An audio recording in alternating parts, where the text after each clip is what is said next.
Maria, where are my legs? I am Melton, son of a carpenter and married. Dad a carpenter, worked on skyscrapers. Mom Marianne. I am the son of a carpenter and married. I get to make parables. I get to tell parables. I keep getting that wrong. I do make parables. I design parables. I craft them.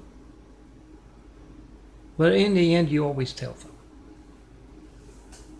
This is my Tami parable series about Tami, the no-arm Chinese fellow. How did he get to be missing both arms? He was brown-nosed and his boss Wu told him to stick his right arm in a wood chipper. He slowly fed righty into that wood chipper. He's a good brown-noser. Lefty saw what was going on with righty. Lefty's the left arm. And lefty jumped off, leaving Tami with no arms, but a promotion. Wu, it was a test of loyalty, a management test. He wants to make sure his managers are blindly obedient. He doesn't care if they're smart or not. If they're smart, they're going after his job. He got a promotion. He also got his girlfriend, Rhea. He's always been scaly. He always talks with a harsh lisp. He likes to stick his tongue out a lot. I don't know if you've noticed, but the Chinese have been sticking their tongue out the rest of the world for a long, long time. Now that he is missing both arms, he does a mean snake dance. He slithered, he slid, he snaked his way in between Rhea and whoever she was dancing with, been there ever since. She's living at his house now. This is kind of a follow-up to yesterday. The parable about Tami being called to China by Ming, the emperor or something over there. And Ming heard about Wu telling him to stick his right arm in the wood chipper and the left arm jumping off, and he wanted to see if he wanted to show off to his subordinates because Wu's just a supervisor of managers. He's the emperor. So he had that wood chipper on. He told Tami, he figured out he didn't have any arms to stick in. He's a little slow. But he told him to stick his leg in. That wood chipper. And Tami, he's always been blindly obedient. He's got to be. He's Chinese. Tami made his way over to that wood chipper, and it turns out it's an electric one. He tripped over the cord. And by the time he stuck that right leg in the wood chipper, it had shut down, just about. And turns out Ming's very superstitious. He thought it was a sign from Buddha. So he told Tami, he didn't have him plug the thing back in. He told him, yes, this is all. He was going to do it. He stuck the leg in the wood chipper. It just shut down on him. And so he sent him back to America. He went hobbling back to Los Angeles because, the chipper had chipped up a little bit of his heel. So he kind of walked unevenly all the way back to the plane, then all the way back to Rhea and work. And it did not even sink in with Tami. When he could have lost both his legs there and been just a torso with no legs, no arms. And ever since he's been back about a week now, he's having these terrible nightmares. Well, I was waiting for my DVD to pop out. It's burning, but I can't wait any longer. It's 4 minutes. Anyway.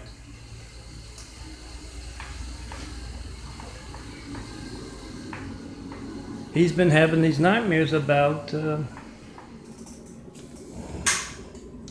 Rhea. And he,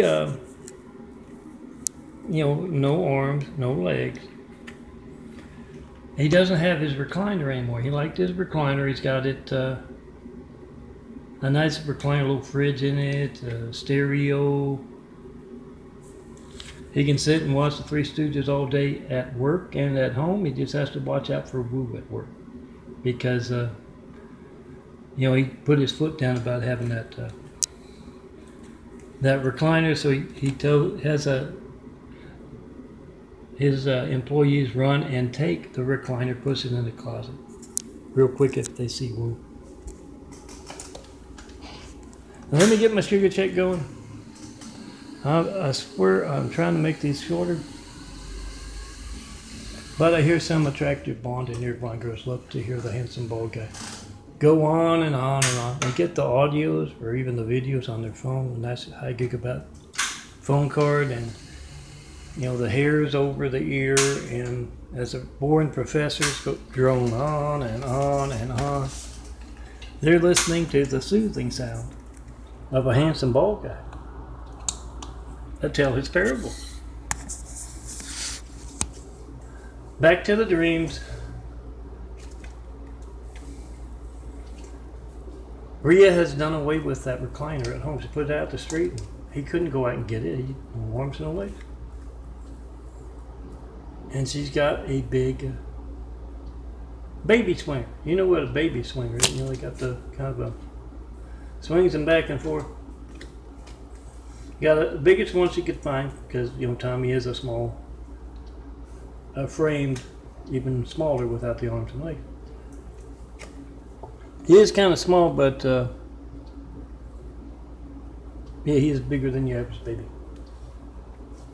So he got that, and it's rocking him back and forth. He keeps complaining he wants his recliner, but Rhea says, no, baby can't have the recliner. He'll fall out. And she brings her friends over from work, and they want to crowd in and look at the torso. And of course they're blocking, you know, the TV where the Three Stooges are playing. And yeah, she's telling him he's going to have to stop doing the work thing, because he can't, you know, tote him all the way, you know, drive him all the way down. It's rough enough for getting him into the car. You know, they can have the employees take him out, put him in that big baby swinger at work. So she's telling him he's going to have to give all that up because they're getting married. See, he's going to be a full-time husband. Torso. I think in some ways they all were. And that's why I don't believe in that. I'm Mel from son of a carpenter. My dad a carpenter, worked on skyscrapers. Mom, Marianne. I'm the son of a carpenter. I get to make parables, and yeah, I don't want to get married. It's a mom thing. I want to get Kayla and Darlene and Leah and Jennifer and on and on. But Tami doesn't like to hear that 369.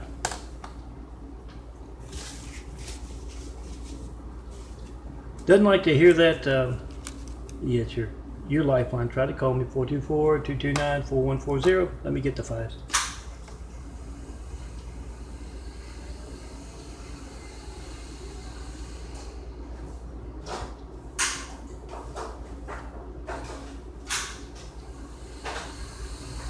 I've been asking for 9/11 Flight 93 checks for over a decade. For a decade. About right at a decade. And not getting one. So I was asking for a check of America's Lifeline. See that phone? There's every child in America's Lifeline to the firemen, police, paramedics. Make a video of whatever phone's in front of you. Not being allowed to work if you try to call me. I guarantee you, if that phone is not allowed to work when you need the firemen, police, paramedics, it is going to be just as newsworthy as me asking for that first 9/11 Flight 93 check of America's Lifelines for a decade, not getting one. No certified, no non-certified mail, no FedEx, no UPS. Here the address is on the 5. Current address, 4260 Eagle Rock Boulevard, Apartment 409, Los Angeles, California, 90065. If you're going to send that mail, make a video first, it's going to be sold. And yeah, come see me in person.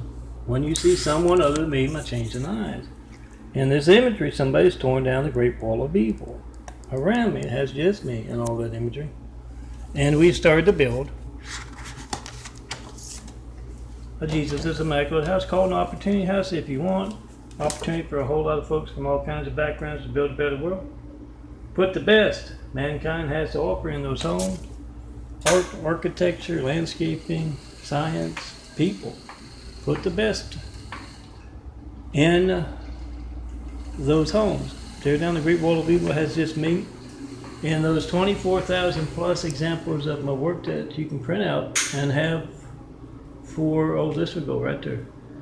That have as Melton's your tabletop art printed out. Everything you see on my chest, everything you see just about, except for the big square DVD labels, they're Word docs. Everything is printable at www.daffodilia.blogspot.com.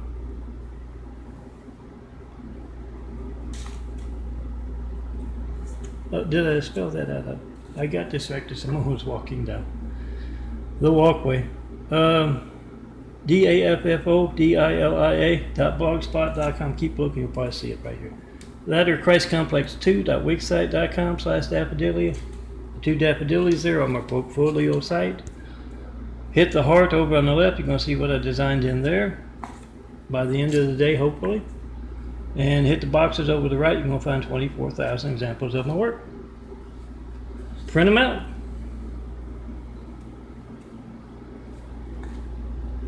They're prepared as 4x6 prints. That's what the blue outer part is. If it wasn't, it might crop up some of the photos, some of the image.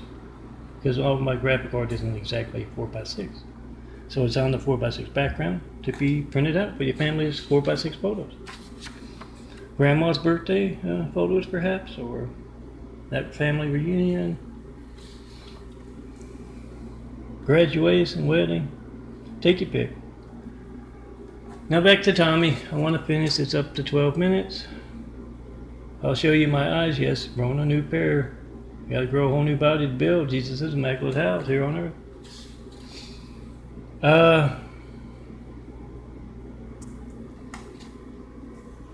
Tommy is sitting in the kind of a rocker, a swinger, and he hates it because he has to crane his neck to watch the Three Stooges, and he's got it that way for a reason, because the priest comes over. And she explained, this is my fiance. The priest says, oh good, he doesn't have any legs, he can't run away. And he said, now wait 1 minute, I'm not going to get married. And Rhea holds up that soda with the straw in it. Oh, as he is now with, just the, oh my saints, with just the, I keep them separate, I want to print them out together, laminate them together. He needs the straw because he can't pick up the cola. And Rhea tells him, no cola unless you get married to mommy.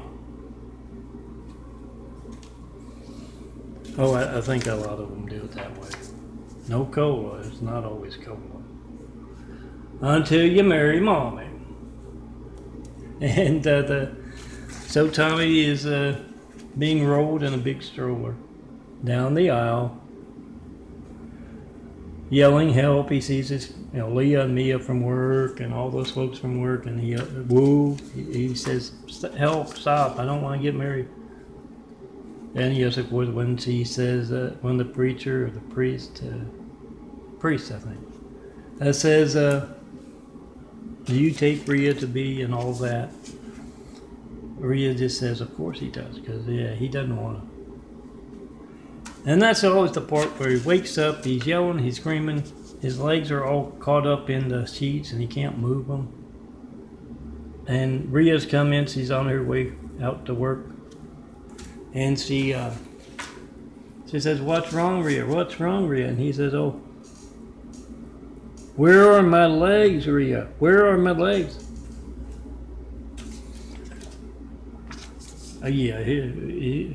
She untangles his sheet, and there's his legs, and he's going to have to, I better check these out. The saints are there too. with the past couple months, maybe 3. I lose count. Check it out at Daffodilia's there, and yeah, Tommy's going to be at Alice Bar until about midnight after he gets off work, because he doesn't want to end up losing those legs and getting.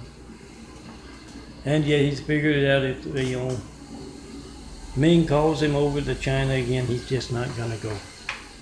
Now, here are the eyes. Very, believe it or not, but these are my brown eyes from about a decade ago, about 9 years ago. Before that, they were even more brown. You see a little bit of lighter color there? That was not there back when they started changing in 96 or 1996. And these are the eyes from about 5 years ago. Slowly but surely changing from brown to blue. I'm going to show you what they look like now.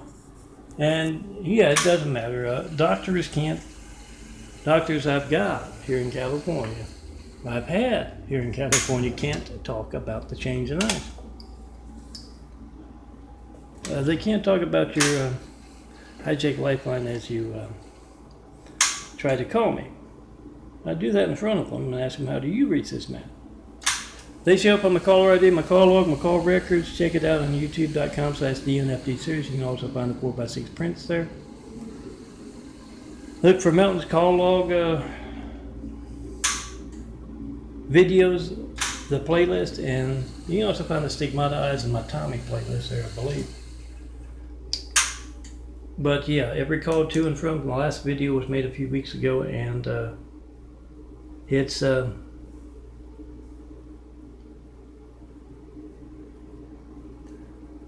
it covers the past 2 years. Got more years covered, and no, not any 93 checks in the decade of asking. Some of you can get those phone records, do that. Make that video police station's phone, fire station's phone, as you try to call me, of the military base's phone as well. And once again, see that phone, there's every child in America's lifeline to the firemen, police, paramedics, make a video of being hijacked. Not knowing when else, and yeah, it's not going to be news either.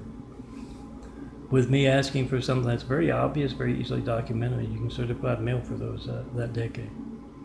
I do that, and yes, some of you can get those phone records. Make a video of you trying to call me from the police station, from the fire station, from the military base, from wherever, and say this is what placed Hussein in our White House. Or if you're for Hussein and you're not for Trump, you can say this is what placed Trump in our White House. And yeah, I don't play favorites, but I do say that it seemed incredibly wrong after we got attacked by a whole lot of cowardly Husseins to place a cowardly Hussein in our White House. It seemed incredibly arrogant, incredibly taunting. To do that with all the different choices they had, you know how many politicians there are in America? It didn't look right, it wasn't right. We don't go by the fact that Obama grew up in Africa to be president of America. We don't go by anything other than you not reaching me in a decade. And that easily documented censorship is not news. Tell that network news anchor, everything's fake news compared to your family's lifeline not working and not knowing when else it won't be allowed to work and them not covering it. We the people must do their jobs. Try to call me right now, make a video. You got the timestamp on your phone, you got the number dialed. You're making a video with your phone to someone else's lifeline, their family's lifeline. Post it. We the people must be the reporters. YouTube, Instagram, Twitter, 100 more. Come see me. Have Whitwood Travis show me the perfect place to build. Jesus' immaculate house here on earth. Best people start building with. And yeah, if you're a doctor, come tell me what's going on with those eyes. I can't get any of them to talk about them at all. It's very obvious. I mean, I can make a video of that, and dark brown, very dark brown. Before 96, 1996. And yeah, it just seems odd. Do you think doctors of blind folks would be interested in eyes growing anew like that? Come see me, tell me what you think. And yeah, you will see me not with those glasses unless I break the other ones. But there's some very thick glasses. See me with those outside, but yeah, I wouldn't be able to roll around at all. Before 96, when the vision got better, when the eyes started changing. Literally feeling my way around like Mr. Magoo. Come tell me what you think about that. Make a video of your hijack lifelines. And yeah, pick up that phone, make a video nowadays, make that video of anything. Be a video pioneer. The funny stuff, that joke you got, tell it perfectly just once, you never have to tell it again. The serious stuff, our hijack lifelines, make that video, post that video right now.